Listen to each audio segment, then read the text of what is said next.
Hello and welcome to Suite 301, coming to you live from Pittsburgh, PA, where we're here to recap all the news and updates from around all our cool club sports leagues. Hey, remember, you can watch all our broadcasts here live on the Suite 301 Facebook page, archived as well for later watching, as well as our YouTube pages, which you can find online on all our social media. Eric? Wow, stumbled through that one. That's it's only going to get better. Hey, well, Eric, I want to welcome you to the set. I mean, Thanks. You've been on set before as a contributor, as a fill-in host. Got promoted. And enjoy having you on today as well. Let's make it a good show. What do you say? Let's do it. Well, hey, we're going to dive. Eric, as you can see from the emblem, Eric is the guru of club baseball. So why don't we dive right into some NCBA updates? Yeah, so the fall season just kicked off. Literally, first round of games this past weekend. We had some exciting results. I'll just go through them real quick. North Dakota swept North Dakota State Conference Series. It's exciting to have that right off the bat this year to talk about. Great content. Cal swept IUP in a nice conference series, so kudos to those guys.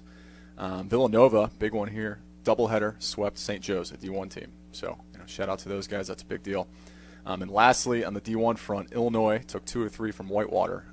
Everybody knows the story about Whitewater last year. World Series runner-up, one of the best runs we've seen in the NCBA in many years. Great run. Dropped 2 or 3, Illinois. First time conference series. And in the past, Illinois was not in their conference. Yeah, we had some realignment this year, so now we got some new faces, some new rivalries brewing. And this could be one of them. I believe that is the biggest conference in the NCBA Division 7 1, teams. right? Yep. 7-team conference. 7 teams. So, a lot of games left to be played. Yes, so there's plenty of room in the schedule for Whitewater to recoup that early season loss of a series, but got 6 more to go, or 5 more to go. 5 more to go. So lots of baseball to be played still. So no, I know what you're trying to say, but I don't. What are they? The Whitewater Warhawks. Yep, Warhawks. Yep. Warhawks. Don't give up, boys. So you get back there. This is literally week 2 of a very long season. Long story short, but looking ahead, we got a lot of exciting series on the docket. More and more teams are going to start playing here. Week 3, week 4, week 5. All the way through the end of the fall season through November. So big thing really is just to stay on top of our social media, stay on top of the websites, use that schedules tab. You could sort by team, you could sort by week, stay up to date, standings pages, conference pages, the whole 9 yards. Okay, good stuff. And as we, the big thing when I think about fall baseball, I think about our fall invitational tournaments, which we have several of. Why don't you preview the first one that's coming up on the menu? Yep, Battle Creek. This has got to be the 9th or 10th year. It's in a week and a half. It's crazy how it snuck up us on it here.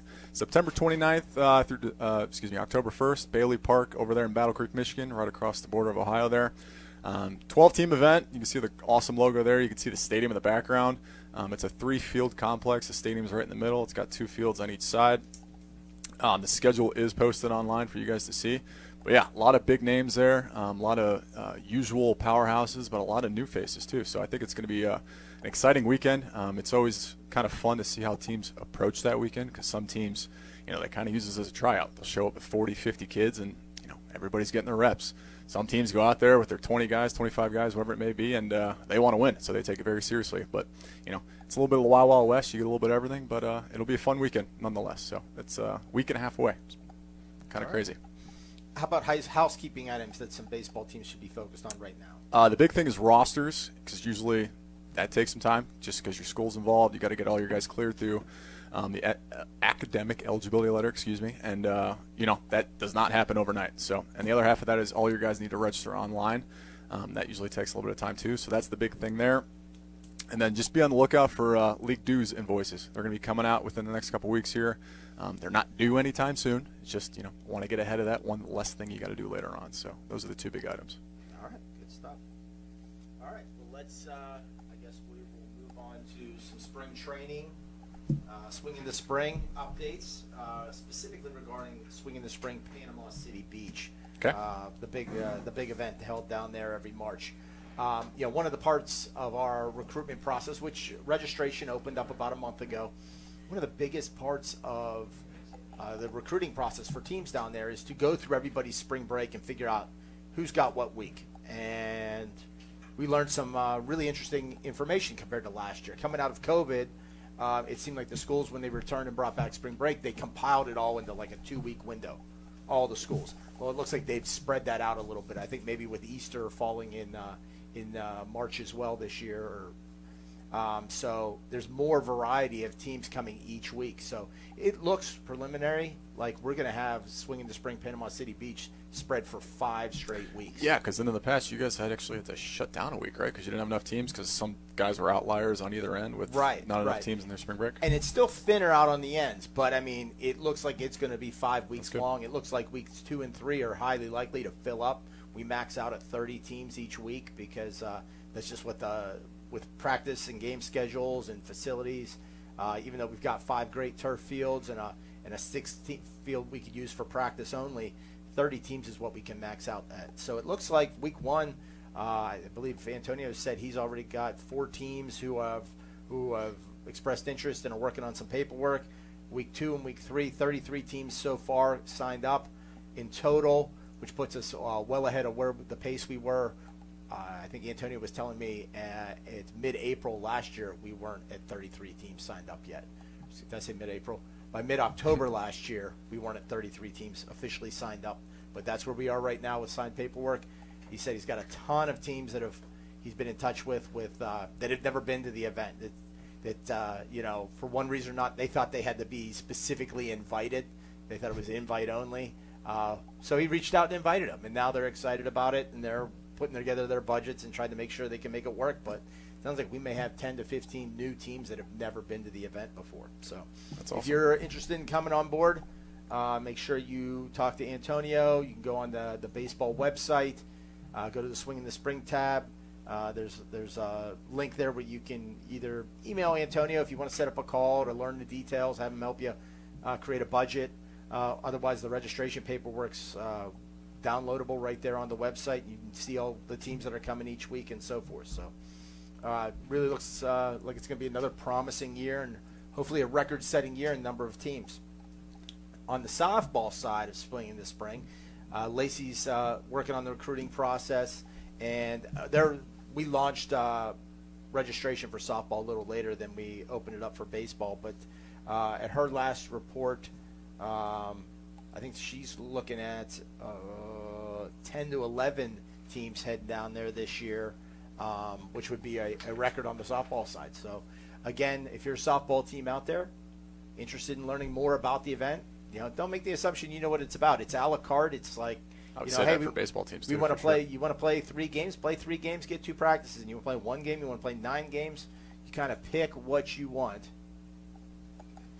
You pick what you want, and we tailor your week of softball or baseball around you. Plus, you're in Panama City Beach. Great place to spend time, team bond during spring break. So, yeah, I would say the one thing is don't sit back because would you say 30 teams a week? That's going to fill up.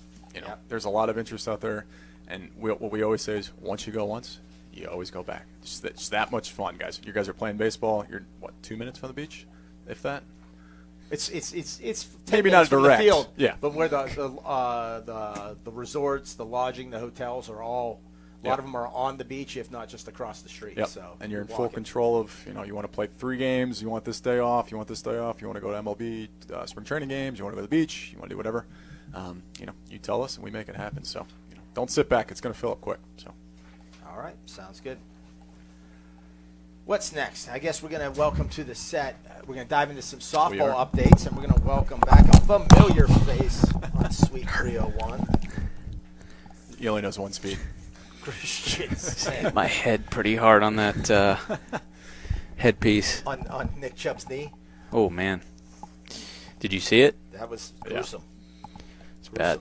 Yeah. I saw it, yeah. It's not good, but softball is good. National Club Softball Association was a good segue, right? Yeah, that's what we still call it. Lots of great things happening. We got the fall season is underway. Like baseball, we just started this past weekend, was our first weekend of the 23-24 season, so really, really excited to kick our season off. This past weekend, we had, I want to say 3-4 series, so not a ton of games, but one cool thing was, if you're a college football fan, the Backyard Brawl, which is Pitt, West Virginia, happened on Saturday night. Whoever scheduled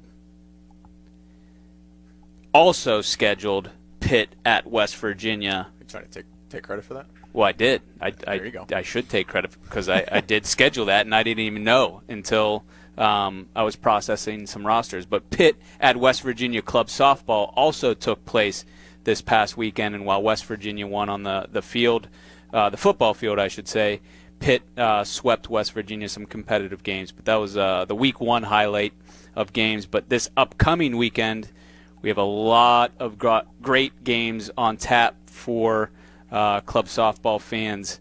Most notably, number 4 at number 1, JMU at Virginia Tech, right out of the gates, conference series. That should be one to watch. Really excited to see how JMU, who did great at the World Series last year, they are now in a conference with Virginia Tech, the back-to-back national champion. JMU coming in at number 4 in the preseason polls. Virginia Tech, number 1 team. We'll talk about here shortly. But that should be a fun series to watch. You got Iowa, the number 2 team in the preseason polls. They're starting their season against Nebraska. I'm excited to see how Iowa comes out of the gates. Nebraska usually a pretty solid program, so that should be a nice series. We got Central Michigan University at number 11 Grand Valley State, another conference matchup that those two always battle every year. And then the last one, key matchup this upcoming weekend, Maryland at number 20, Navy.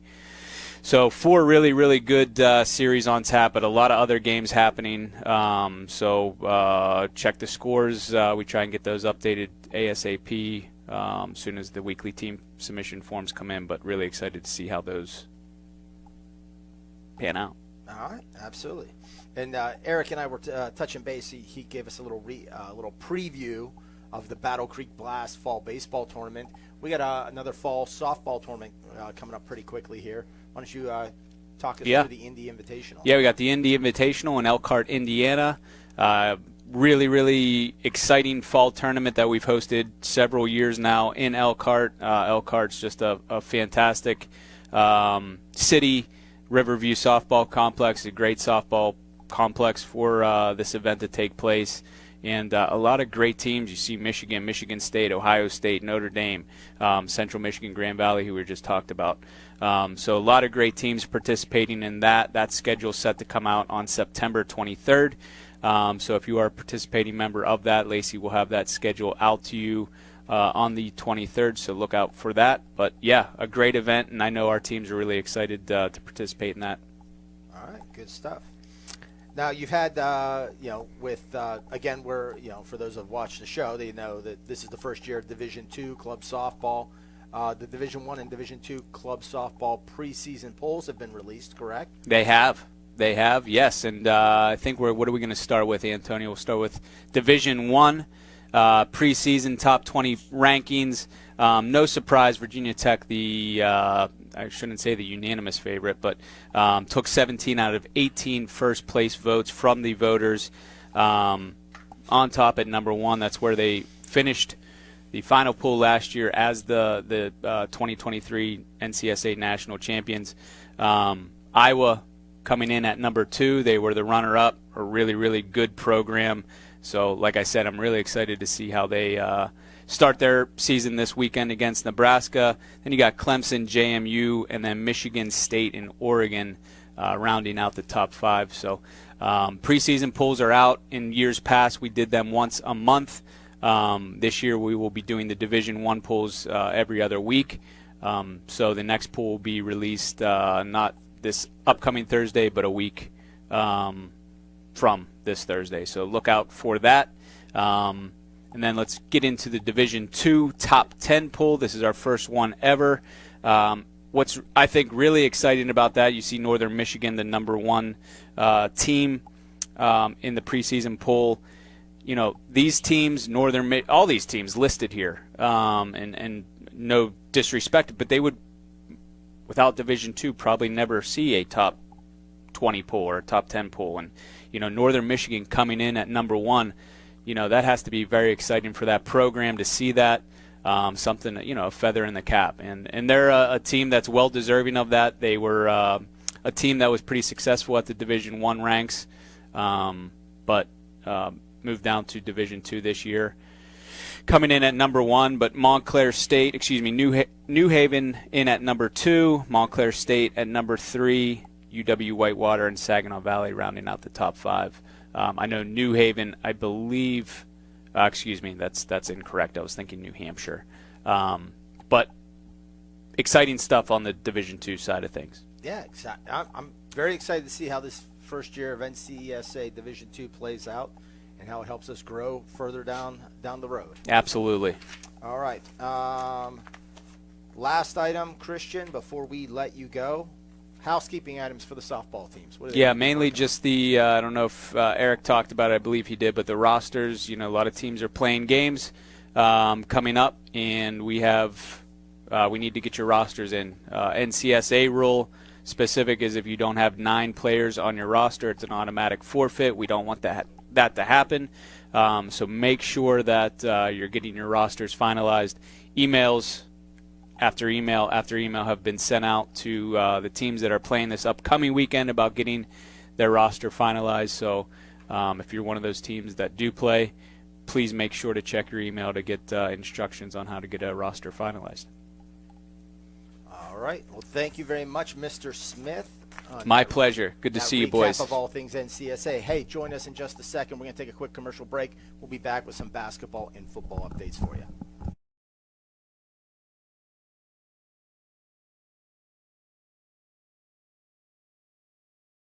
The Game is the official headwear sponsor for Cold Club Sports. They offer our team's quality headwear, such as hats, visors, boonies, and beanies for a great low price. All items are customizable to meet our team's needs. Contact Felicia.Battaglia at coldclubsports.com for all of your headwear needs. Rawlings is the proud uniform, equipment, and ball sponsor of the National Club Baseball and Softball Associations. Teams receive up to 45% off on all their orders. For more information, including catalogs and price quotes, contact our front office today. Another frustrating game day without officials. Don't let the lack of officials bench your game. Introducing Officials Unlimited, the game-saving solution. We bring expertise, precision, and integrity to every play, ensuring your game runs smoothly. Our officials are experienced. We offer streamlined scheduling solutions and a quality experience for all. Elevate your game with us. Officials Unlimited, elevating sports, raising standards. Visit officialsunlimited.com/schedule or call now 813-503-2197 to ensure your next game is a success.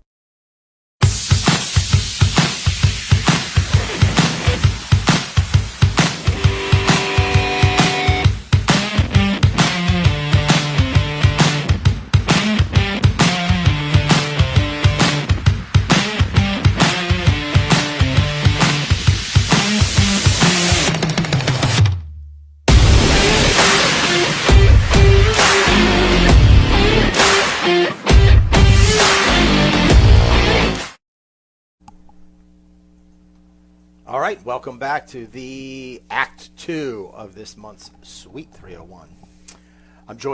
I'm welcoming to the set Matt Hazy, Director of Men's Basketball Operations. Matt, welcome. How are we doing, guys?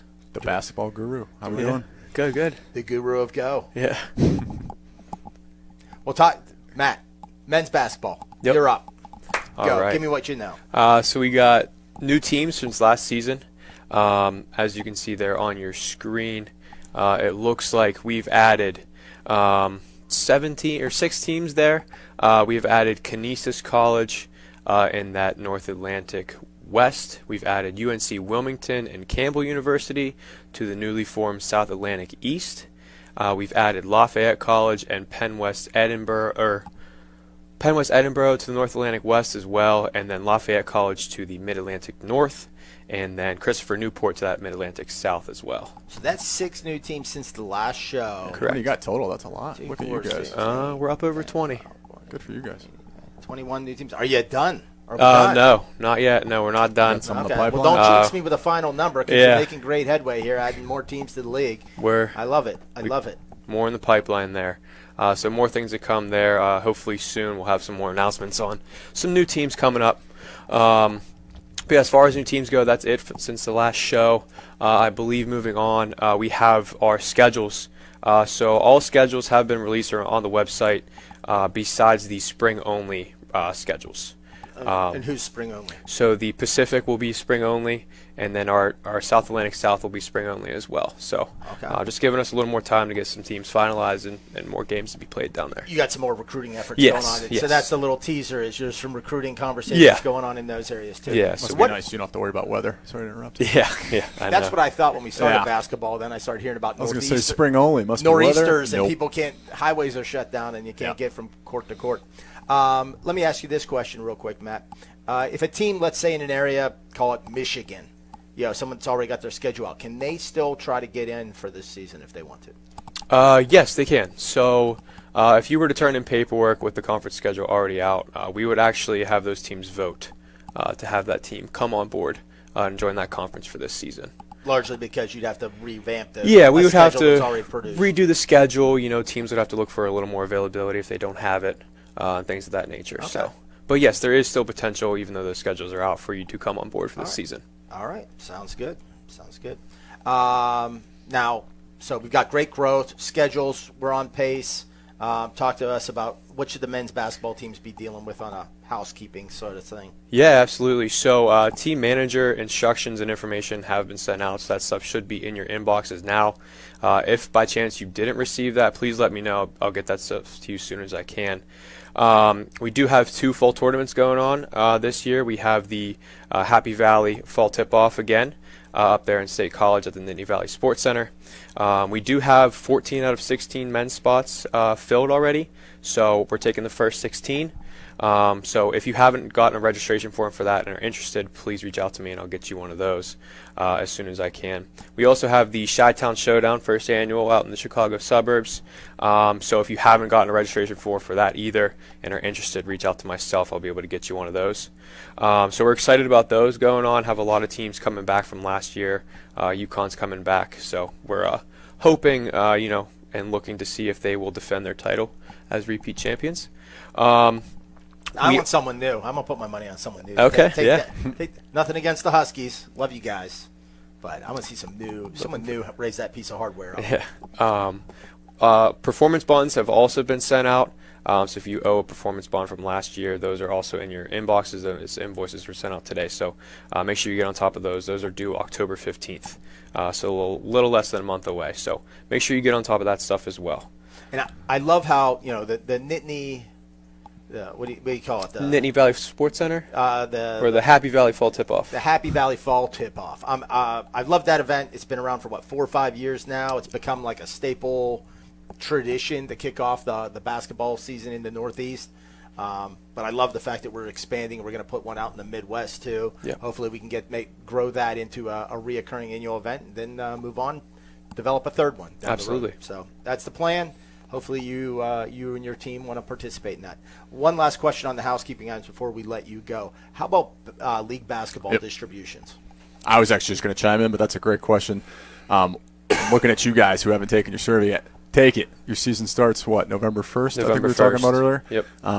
3 Rawlings NCBBA basketballs. It's got the NCBBA shield on it. It's the official ball of the NCBBA. You need to have that for your games. Actually, a lot of teams have taken it, which is great. Good. There's still handful left that need to take it, so please do that. And a lot of the guys are asking about tracking updates, whatever. Ask our office. We can provide all that info to you, but first and foremost, just make sure you get your basketballs. Take the survey. So Yeah, excited to be with Rawlings this year. So that goes men's and women's too, which we can talk about later as well. So. All right, sounds good. Well, Matt, thank you very much. Thank you, guys. And since we're on the basketball kick, let's slide right over to Alec Verhoff, Director of Women's Basketball. There he is. What's up, guys? How's it going? How are you, man? Good. Can't complain. No complaints. What do you got in the background? But yeah, it's a day bed. New furniture in the room. There you go. Your office, so you can nap while you're working, right? Yeah, no, I mean, got to have the spare bedroom, and yeah, had to move it in here with the baby nursery in the other room now. So, do you think our listeners are aware that you're a dad to be? Well, they are now. Well, they are now.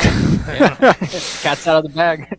Wow, Well, this wasn't on my bingo board of conversations today, but we're good. There we go. Well, hey, Alec, I know you've been busy on the recruiting side as well, just as Matt has. Talk to us about what you got on the women's side of new teams. Yeah, so we've been doing pretty well in the new teams since last show. As you can see, we've had 4 new teams sign on. Kentucky, they're in the Great Lakes West. Pitt was placed in the Great Lakes East. VCU is in the Mid-Atlantic South, and Dayton is with Pitt in that Great Lakes East Conference. So that brings us up to 14 total so far. Still some in the pipeline, just like Matt was talking about. So don't want to throw any names out there, but we do have plenty of other teams that are in the pipeline. So hopefully they'll be coming on before the next show, so then we can announce them as well. All right, sounds good. And then, as we go into the recruiting, which leads into conference realignment, then we get into scheduling. What's the status of the women's basketball schedules? Yeah, schedules are out. Pretty much all of them at this point. I'm still working on getting all of them on the website, but if they're not on the website, the teams have still seen them, gotten them sent out. But just working on getting them all updated. I think I've got maybe 4 more conferences to get on the website, which will get taken care of after the show.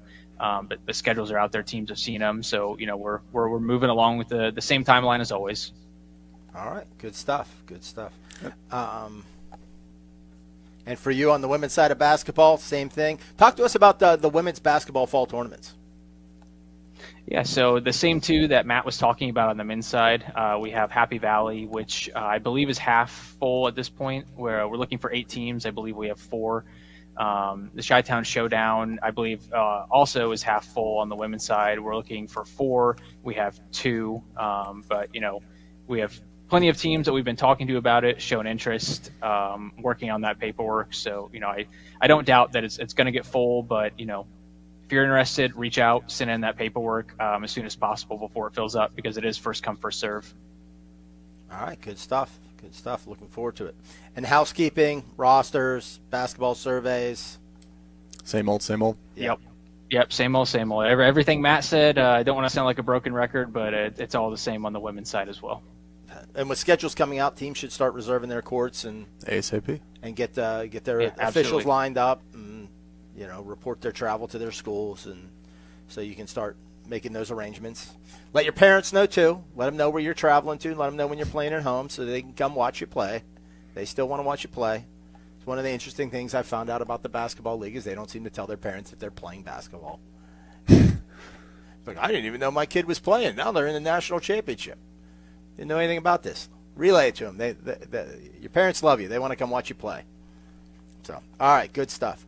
Well, Alec, anything else to report on the women's basketball side? No, I think we touched on pretty much everything. Just make sure you're on top of all those housekeeping things, and if you have any questions, as always, reach out to me. All right. Good stuff, Mr. Verhoff. Thank you, sir. Yeah, thank you, guys. All right, we'll talk to you later. What's next? What are we moving on to? What's the last item on our agenda? A little here? football. Football. It's football season. It is football season. And there's no better person to talk to about club football. It's Dave Mogensen season. Dave Mogensen, head coach of the Iowa Barnstormers. What's up, guys? Dave, how you been? Good introduction. What's up, Dave? How we doing, man? I've been good. Trying to pull up my notes. I've been good. So, Dave, I've learned How are more things over there. Doing great. I've learned so much more about the Iowa Barnstormers having watched that movie about the movie, the Kurt Warner movie. The Kurt Warner movie. I've yet to see that. Good. It is a good movie. I knew the story, but yeah, I heard it's pretty good. Can I just say one thing? We do not practice in cornfields. That was dramatized for the movie. Okay. Should have left that there. Well, and is blanking on his name, but I just recently saw the ex-coach of the Oakland club football team is now coaching in the Arena League too. Yes, Tom Menas was the head coach of Oakland. I want to say when they won the championship in 2016. Okay. And then I actually brought him into the league in 2019 when I was with Green Bay. He coached my offensive and defensive lines. Okay. And then he had a lot of success after that and some other stuff. So yeah, he will be a rival yet again this year. Well, that's exciting news. That's exciting to see how small little world right there, huh? the pipeline It is interesting. pipeline from the NCFA to the Arena League. It's interesting to have a couple of us doing that. So I'm sure there's other guys coaching in other teams that probably could have similar success if they've been given an opportunity. So there is some good football being played, and it started off this last weekend. All right, Hey, good transition. There we go. Well, why don't you give us a review of this past week of NCFA football? We had 6 games on the docket this last weekend. One, unfortunately, did not happen. Loyola is struggling a little bit with numbers, so they didn't make their game against Toledo, and Toledo got a forfeit win. But we had 5 games played, and we had some pretty interesting scores.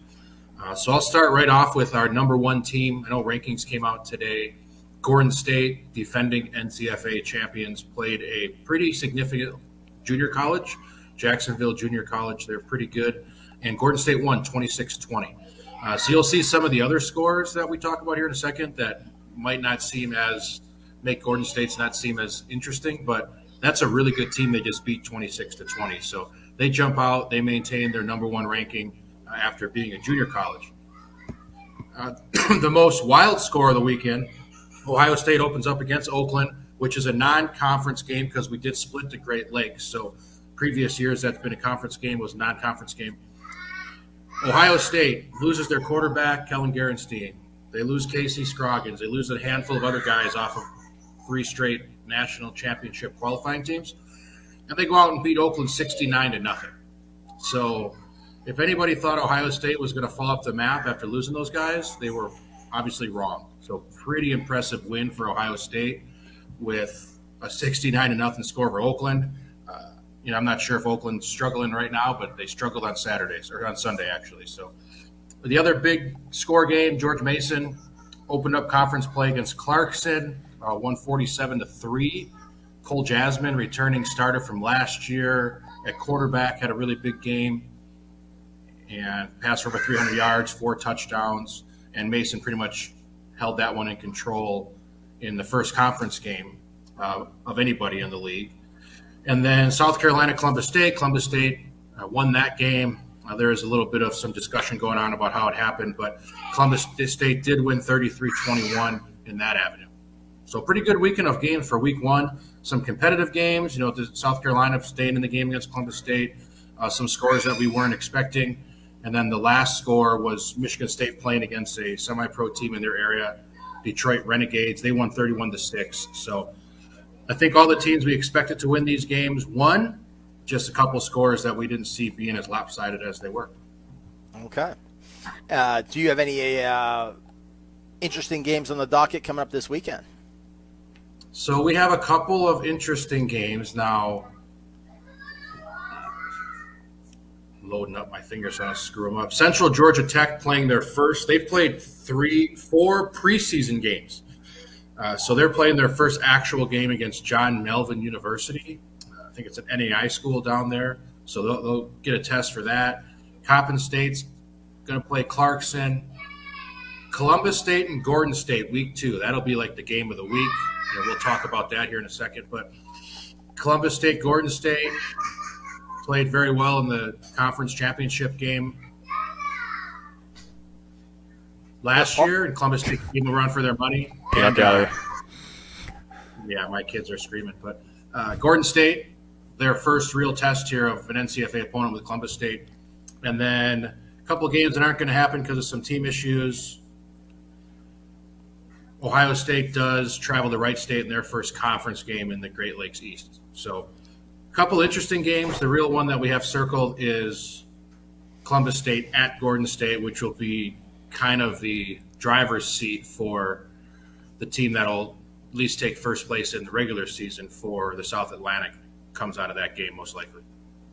All right. So let's dive over and check out the new power rankings, the new top 10 poll that has come out. That was just released a couple of hours ago. And we see there, the big move there was, you mentioned George Mason coming out of the gate with a conference win, the only conference game of this past weekend, a conference win over Clarkson. They jumped 2 spots from 7 to 5. Milwaukee and Oakland slipped 1 after their loss to Ohio State. Milwaukee jumped from 10 to 9. And there we see it laid out there. Both Toledo and Sacred Heart Idol this past weekend dropped the spot with George Mason climbing over them. Hey, Dave, might put you on the spot here. Gordon State, how much did they return? Did they lose a lot? Maybe too early to know. So they returned some of their key guys. They returned the Cedric Bundage. He was the MVP of the national title game last year, so they returned him at tailback. So they probably returned, I think, 24 guys. So that's part of the reason I think why they were ranked number one again is they returned so many guys. But we expect them to be pretty good. You see on that top 10, a lot of the teams didn't play. So there's a lot. I think that we'll get some more changes here over the next couple of weeks in that. Milwaukee hasn't played a game yet. People are banking on them returning a lot of guys from last year. Sacred Heart, new coaching staff, or new head coach. A lot of the staff's the same. New head coach and a lot of new players. Central Georgia Tech has all new players. They lost a lot of guys from their first season last year. And Oakland, we'll see if they bounce back and they can control the Great Lakes West. There was a time when they were split originally where Oakland was just winning that side of the league every single year. So a lot of interesting stuff happened over the next couple of weeks as all the teams start playing their first games. All right. Well, hey, the next item on the football side we'd love to talk about is the big announcement's been the playoff location has been announced for next year. Why don't you talk to us about the Glass Bowl and what went into that decision to move the playoffs there? Yeah, so we made this announcement a couple weeks ago, and it was a pretty significant process. So Toledo kind of came in late, got things together where they could host it. Obviously, that's not a club sports field that they can just book, right? There's a lot of things that have to go through their athletic department. But once they kind of got the okay that it can be done, the date worked, then we started really on our end going into the logistics of it, and everything kind of worked out. So as much as we enjoyed having it at George Mason last year, they did a great job as a host. Nice field. I mean, you can see from the picture there, if you do a quick Google of the Glass Bowl, that is a really amazing facility. It's probably going to be the best facility anybody plays in all year, even in a national title game. So for us to be able to have that, hopefully we can continue that relationship over the years. Toledo's a growing brand in our league, so they do a really good job of fundraising and getting everything together, and they were able to pitch a really great idea on how to make this work. And we are excited to have it. I think guys are going to really enjoy playing in it. Those that haven't played in a stadium like that, whether you didn't get the opportunity to play in a place like that in high school, and not a lot of our teams are playing in those caliber of stadiums for any games during the year. So it'll be a really nice experience for the 4 teams that make the playoffs. Yeah, I was just going to say hats off to you guys. The club team at Toledo, I believe they use that regularly. It's a great field, Division I NCAA school. Just the reaction and the buzz I saw online, there was a lot of it, and it's a great look for our league. It's a fantastic facility, and like you were saying, it's probably going to be the nicest field that a lot of these guys play on. And unfortunately, it'll trump our national championship bowl game, but heck, it's a fantastic facility, and it's a really exciting time for the league to kind of make that jump to the playoff for that facility. So hats off to you guys. I know there was a lot of work to be done there. So. Yeah, and really it was Toledo, similar to Mason, Toledo has to do the brunt of the work in the playoff setting, just kind of where the league's at. We're not sending a big staff of people for playoff games. So Toledo's the one that did the majority of the work, did the legwork, and will help us kind of pull the games off. But it should be a really awesome experience for the guys that make the game. Good stuff. All right, Dave, anything else you want to add on the football side of things before we sign off? I don't think so. We'll just, games are coming up this weekend. If anybody's watching this, we do have some teams opening this weekend that haven't turned their roster in, so make sure we're jumping on that. You'll see some more emails from me about registration and academic letters and all that stuff. You have to have some players rostered to even have the game count at all, and obviously anybody playing in the game should be rostered and registered and approved through an academic letter. So if you go on your team's page on the NCFA site and see no players, that means that your president or your coach or your administrator has not done that yet, and you guys are at risk of having the game forfeit. You could go win 100-0, and if you don't have any players in your roster, it's going to be a loss on your record. So that's the big thing for teams opening this weekend, is get your rosters in. The last thing we want to do is spend all Friday night trying to cram and get those in for you. So the sooner the better on that. All right. Well, thank you, Dave. Appreciate you tuning in to Sweet 301 and contributing to it for us, giving us that football update, all valuable stuff. And as we're in the heart of Football season here. Football season, moving on Yep. to week 2. NFL's going, NCAA's going, NCFA's going. It's football time of year. Thanks, Dave. Appreciate it. All right, Dave, take it easy, man. Guys. All right, well, that's going to be the end of our show for this month. We appreciate you tuning in to this episode of Sweet 301. Remember, next episode, October 17th, 3:01 p.m. Eastern Time, right here on Facebook Live. And don't forget, it's a game. Have fun.